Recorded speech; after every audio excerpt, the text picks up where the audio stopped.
Selamat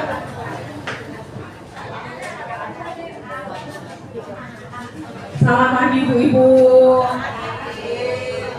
Wah ini kok tumben agak sepi ya, nggak terlalu banyak. Ini kenapa ini?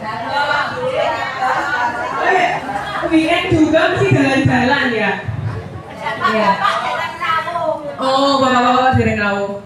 Nah, Bu, hari ini temanya yang kita bahas adalah pentingnya kontrol tensi, gitu nggih. Nah, kita review ulang nih. Ada yang tahu nggak tensi? Tensi dibilang tinggi kalau gimana? Hipertensi. Hipertensi itu kan hiper, kelebihan ya, tensinya berlebih. Nah, yang dibilang tensi tinggi itu kalau tingginya seberapa? Ada yang tahu nggak? Nah, di atas normal. Normalnya berapa? Oke, nah itu batas normal paling atas ya. Berarti bagian bawah, bagian atas itu namanya sistolik, bagian bawah namanya diastolik. Nah, batasnya itu kalau atas ada kok aku jadi lali.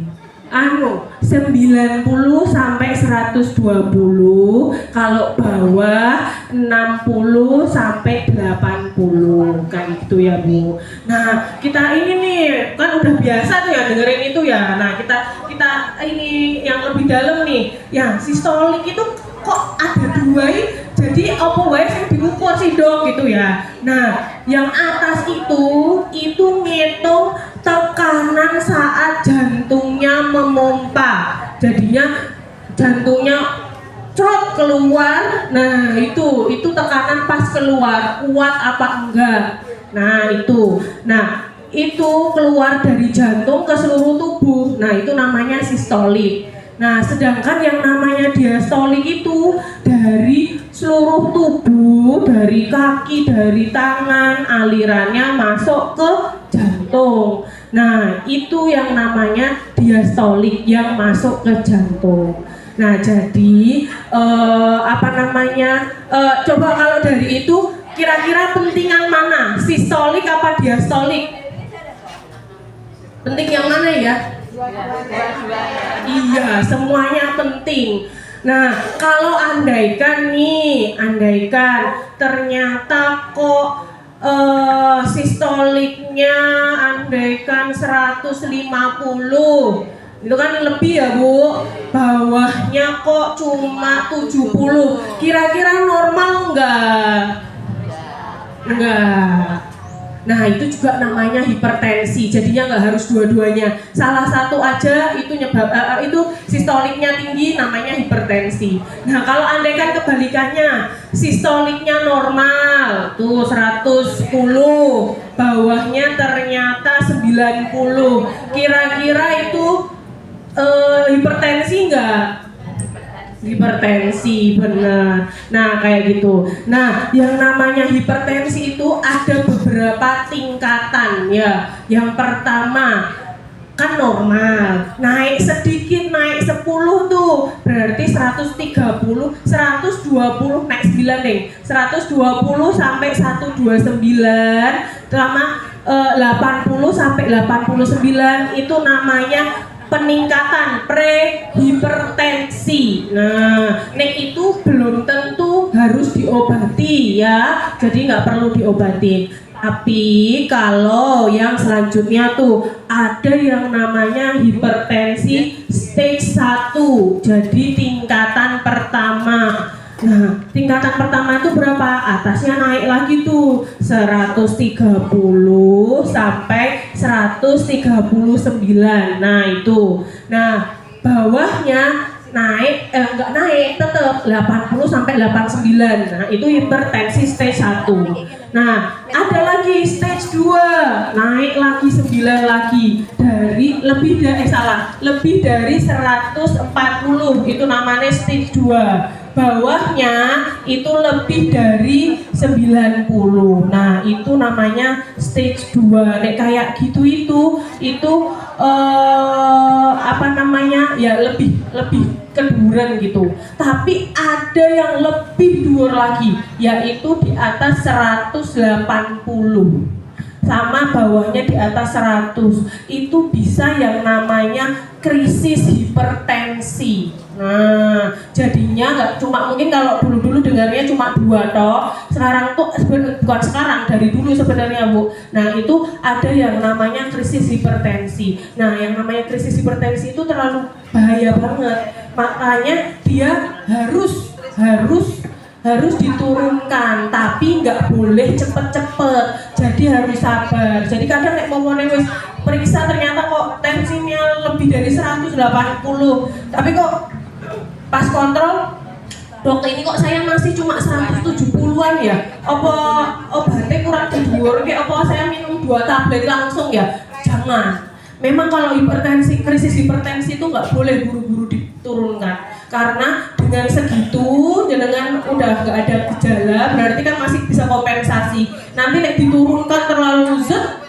tekanan yang di tempat lain berkurang, malah nanti bisa jadi kayak ke otak kurang, nanti bisa stroke penyumbatan kayak gitu Bu ya. Jadi nggak buru-buru diturunkan. Nah, terus habis itu kenapa sih itu tadi, kenapa pentingnya hipertensi itu harus dikontrol? Karena ya memang kalau kemarin tuh selalu disampaikan ya, kalau yang namanya tekanan darah tinggi itu nggak baik buat yang lain-lain, kayak pancuran, kekencengan ya, organnya yang ke arah situ nanti bisa rusak, bisa terganggu. Kalau di otak bisa pecah pembuluh darah, stroke perdarahan, atau kalau andaikan memang salurannya menyempit sekali, bisa yang namanya stroke penyumbatan gitu ya.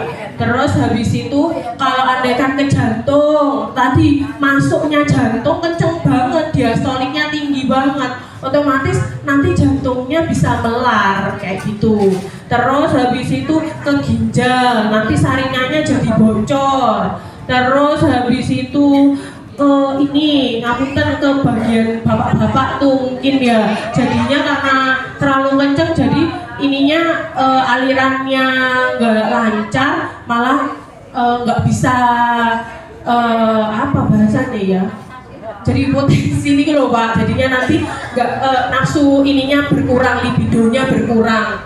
Nah, yang kayak gitu itu, jadinya nek momone nggak dikontrol itu bahaya. Nah, terus gimana dok? Nek momone contoh nih, sering nih berulang-ulang itu kalau di klinik saya nemuinnya gini, dok saya ini kok tinggi malah ngisore ya, dureng enggak.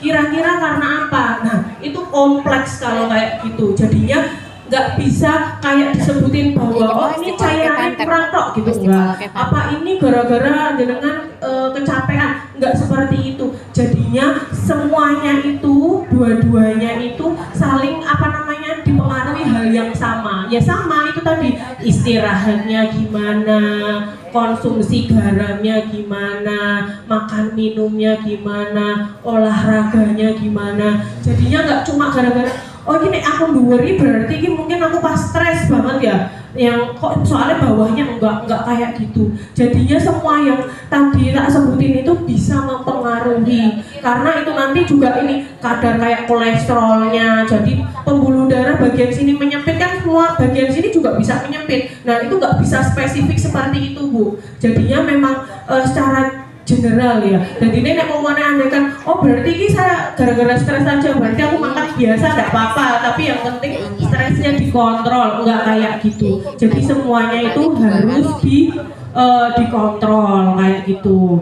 Nah, terus daripada kan pasti isinya kayak gitu ya kalau hipertensi ya. Nah, sekarang saya mau tanya nih, ini tentang mitos apa fakta. Jadinya itu tentang Ibu tahu kan mitos itu apa Bu? Mitos itu kepercayaan tapi belum tentu benar. Nah, yang namanya fakta itu berarti memang sudah terbukti benar.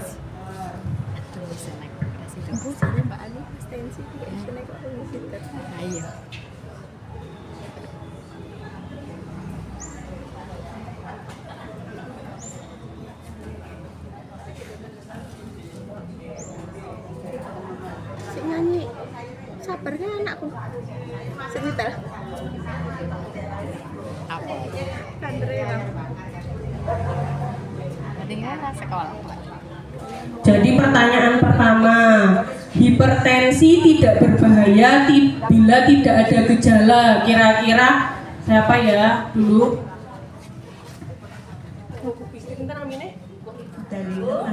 Bu Dalina, kira-kira yang namanya hipertensi tidak berbahaya jika tidak ada gejala, itu mitos apa fakta?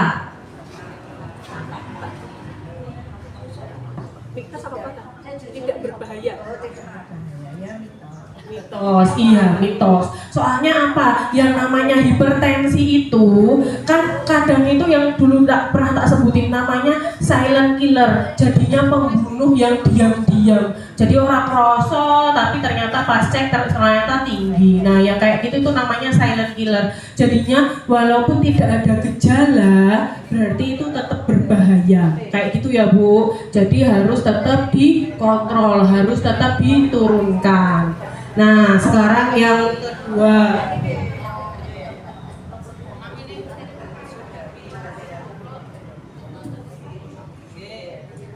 Yang kedua, tidak masalah bila tensi tinggi hanya di salah satu tekanan. Tidak masalah kalau tensinya tinggi di satu tekanan. Oh.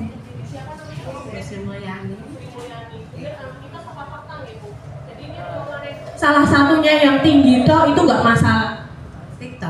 Mitos kayak yang tadi tak bilang, kalau andaikan itu salah satunya tinggi berarti tetap itu hipertensi dan harus dikontrol. Malah kalau yang pernah saya baca itu kalau andaikan diastoliknya lebih tinggi, maksudnya itu namanya isolated aku lupa. Dia jadinya itu terisolasi di isolated diastolic hypertension. Nah IDH itu malah ngefeknya ke kardiovaskuler, ke jantung dan pembuluh darah itu malah jelek efeknya dibanding kalau yang satu yang sistoliknya tok gitu. Soalnya apa? Soalnya dia masuk ke jantung. Jadi nek tekanannya ke jantung gede, otomatis itu tadi yang tak bilang, kalau tekanan gede jantungnya ya bisa tambah melar, fungsinya jadi menurun, terus habis itu bisa gangguan organnya aja bisa terganggu kayak gitu ya Pak ya. Terus habis itu yang ketiga, hipertensi tidak dapat dicegah. Hipertensi tidak dapat dicegah. Mitos apa fakta, nggih? Mitos apa fakta, Bu? Mitos ya. Nah, benar. Salah satunya kan memang nek ngomongnya kita review lagi faktor resikonya itu kan memang ada genetik tuh. Kan banyak tuh remaja apa dewasa muda gitu datang tensinya datang udah tinggi. Nah, terus mesti alasannya gini, bapak sama ibu saya juga hipertensi. Nah, memang benar yang namanya hipertensi itu bisa diturunkan, tapi bisa diturunkan genetik, tapi bisa dicegah dengan apa? Ya faktor yang lain dibenerin. Contohnya kolesterolnya tinggi ya berarti diturunkan, aktivitasnya fisik kurang berarti ya ditingkatkan, asin-asinnya banyak berarti dikurangi, kayak gitu ya Bu. Jadi kalau sebisa mungkin karena masih muda itu kan putra-putranya itu sekarang dikasih tahu karena masih muda, jadi pembuluh darahnya itu masih bagus, masih fleksibel, nggak kayak sepuh udah agak kaku. Jadi nenek kayak gitu ya, yang lainnya wae diatur biar tidak tambah jadi hipertensi gitu. Terus yang berikutnya, hipertensi hanya menyerang orang tua. Nah tadi tak jawab sendiri. Sekarang remaja juga udah banyak. Ya karena apa? Karena gaya hidupnya, geraknya kurang, cuma main HP aja di depan TV, olahraganya males gitu. Atau kadang itu karena terlalu sibuk kerja. Sekarang kan kerja pagi udah berangkat tuh, jam 6 gitu udah berangkat. Terus ternyata di sana kerja sampai jam 5 mungkin ada yang kayak gitu, atau jam 3 tapi nanti perjalanan sampai jam 5 di rumah hujan. Nah ya kayak gitu jadinya mau jalan-jalan gimana dok neng anu lah udan-udan masa aku ya udan-udan laku-laku gitu. Tapi itu ya itu cari kegiatan di rumah. Jadi cari kegiatan di rumah, contohnya mungkin bisa lihat di YouTube senam, ada itu banyak 15 menit, cari senam untuk lansia atau ini botol aqua diisi jadi lebih berat, dibuat kayak angkat beban kayak gitu. Nah itu boleh, jadinya biar tetap bisa ada aktivitasnya, gitu nggak? Terus yang berikutnya, pasien hipertensi tidak boleh mengonsumsi daging. Fakta apa? Mitos? Mitos, bener banget. Dong saya pengen sate kambing, boleh beli, nggak apa-apa. Nah asalkan daging ya. Milih, mas saya mau dipilih kesek daging ya, jangan ada lemak-lemaknya ya, jangan ada jeroannya, jangan ada atinya, polimpanya, atau ginjalnya. Nah terus habis itu kecapnya dipisah, soalnya kecapnya itu banyak natriumnya itu. Nah jadi kalau daging boleh, saya pengen rendang boleh, tapi jangan banyak-banyak. Pokoknya secukupnya aja, nggak sering-sering gitu ya Bu. Tombol pengen nggak masalah gitu. Terus habis itu pasien hipertensi nggak boleh keramas. Kadang-kadang sumpah kepalanya mumet banget iki dhuwur tensinya dhuwur. Sojo keramas kok malah tambah masuk angin tuh jadi angin duduk. Nah yang kayak gitu itu loh, itu sering banget juga loh. Nek pas lagi orang sama mandi rasa keramas gitu, boleh ya, boleh. Soalnya apa? Nanti kalau malah relaksasi nyaman kan lah. Nek sumuk masa ya ora mandi to Bu, masa itu malah nanti nyebab apa? Nyaman, lebih nyaman. Jadinya nanti malah bisa kalau udah keadaannya nyaman, lebih tenang kayak gitu, malah bisa mempengaruhi tensinya malah bisa turun nanti. Terus ini nih yang ngetren, garam Himalaya lebih baik untuk hipertensi. Garam Himalaya bisa lebih baik untuk pasien hipertensi.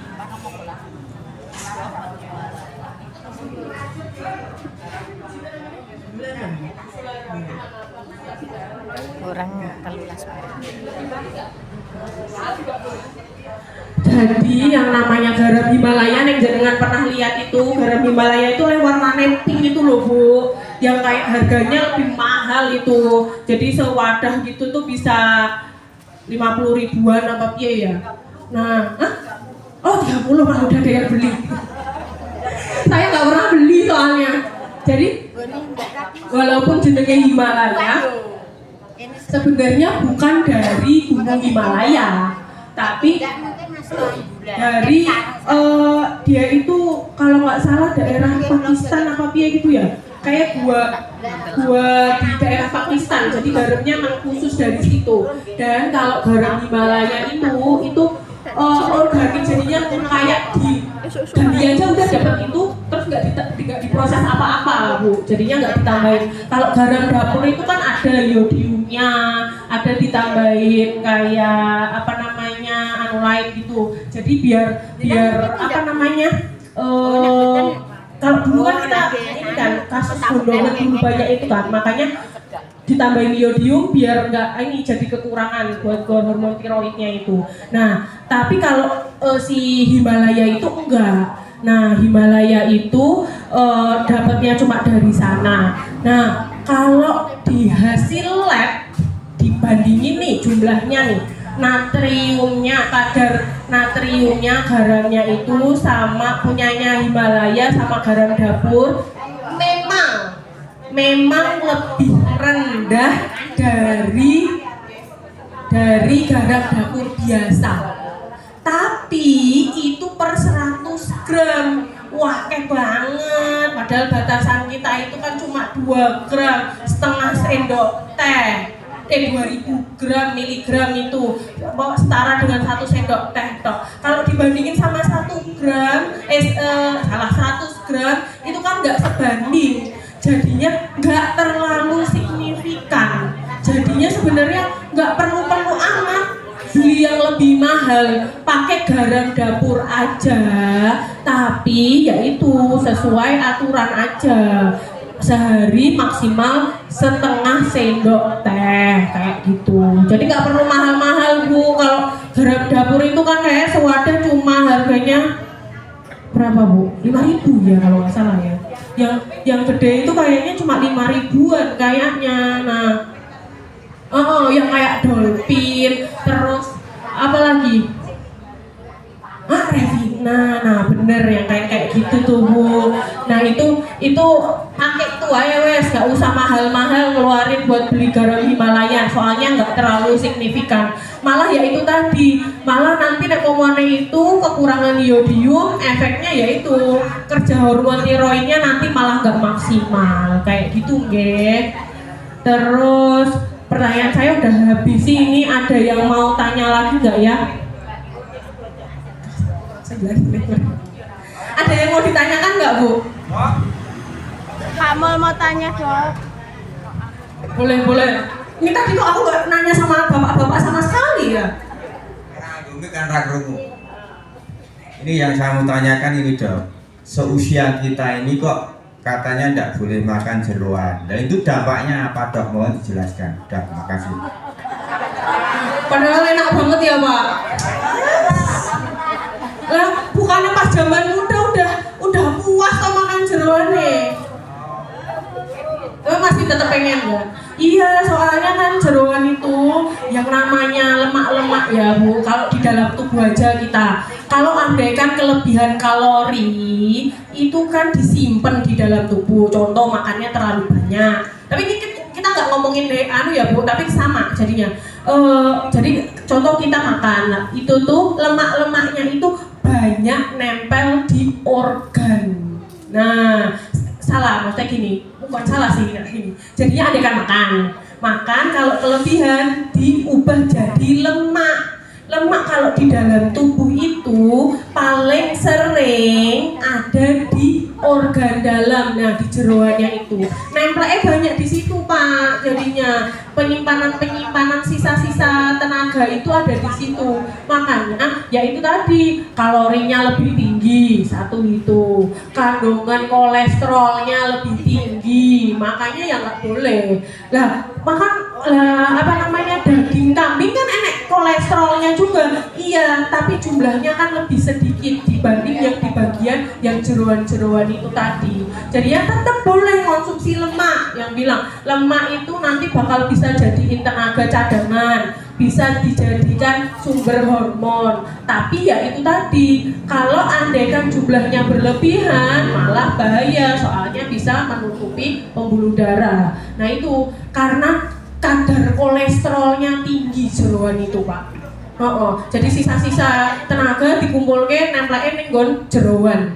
Makanya itu nggak boleh. Nek momone daging nggak masalah, enak nggak sih? Enggak ya.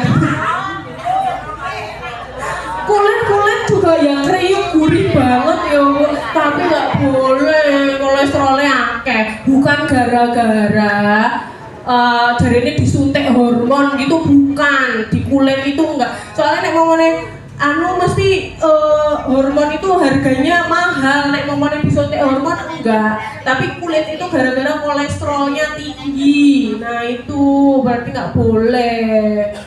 Itu ya Pak. Kan dulu udah puas katanya jajan kolesterolnya. Daging boleh lah, daging boleh. Ada yang mau ditanyakan lagi?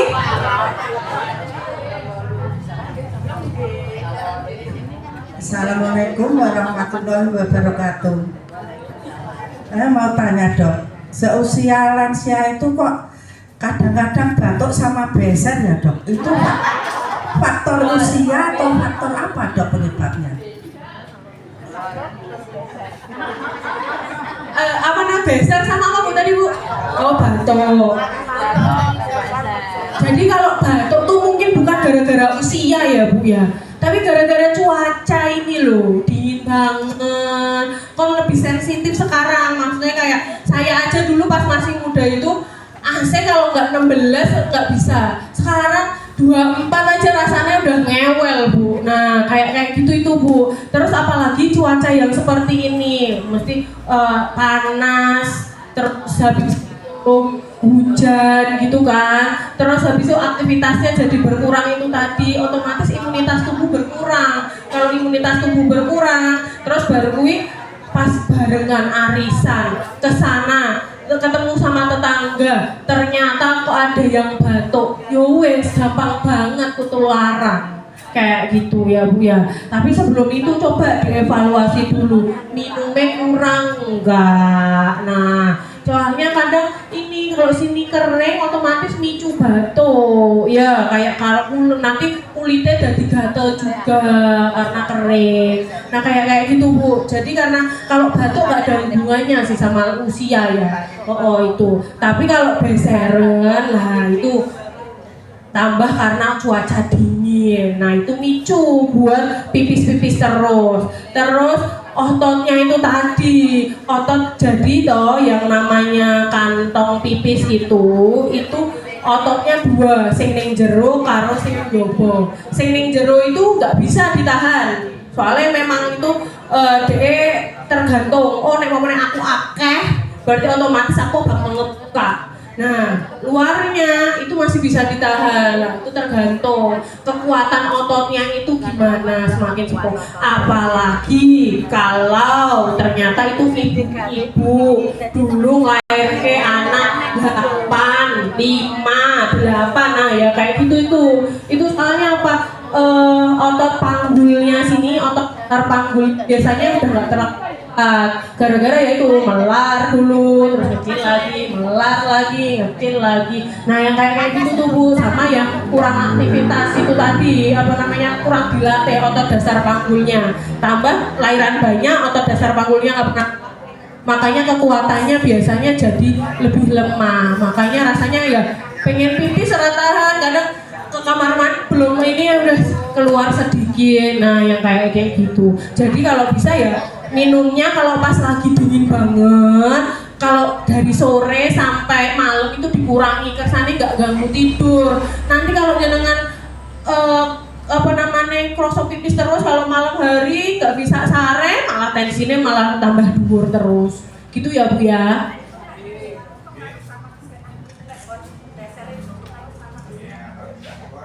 Oh, kalau andaikan besernya enggak sih Bu ya, mau secara tidak langsung jenengan yang mau beser terus kan kebangun terus. Jadi ini apa namanya, sarene nggak enak, tensinya bisa tinggi kayak gitu aja. Tapi kalau secara langsung gitu enggak. Oh, gitu ya Bu. Ada yang mau ditanyakan? Assalamualaikum warahmatullahi wabarakatuh. Saya mau tanya, kalau punya kolesterol tinggi, terutama yang LDL-nya itu misalkan 190, itu ada tulisan resti. Nah itu apa ada gejala-gejalanya untuk kolesterol tinggi dan pengobatannya sampai berapa lama itu? Jadi kalau andaikan kayak gitu, apa namanya, resikonya resiko tingginya itu ngefek ke itu Bu. Jadinya gini, yang tak bilang HDL, LDL, trigliserid itu semuanya lemak. Tapi yang namanya LDL itu yang sangat ngefek sama proses penyumbatan pembuluh darah. Jadinya memang kalau andaikan kayak gitu kadang ada bisa nyeri dada atau ya kenceng itu tadi. Nah yang kayak gitu itu. Tapi secara nggak spesifik sebenarnya. Makanya kalau ada kolesterol total dhuwur wae bisa keluhan seperti itu. Tapi resiko tingginya itu ngarah ke kardiovaskuler, ke pembuluh darah tadi, penyumbatannya. Nah kalau andaikan tadi gimana setelah ada keluhannya terus gimana? Oh ada pengobatannya ya. Nah pengobatannya tetap anti kolesterol atau jenengan paling sering simvastatin atau fenofibrat, pernah dengar itu dari rumah sakit yang jenis itu, atorvastatin, pokoknya yang statin kayak gitu. Nah itu yang buat nurunin ini. Nek berapa lama dong? Nah kalau sebenarnya kalau dari penelitian itu biasanya statin itu baru kelihatan efeknya tuh 1 bulan. Pemakaian 1 bulan, tapi enggak mesti kayak gitu, tergantung sama per individu.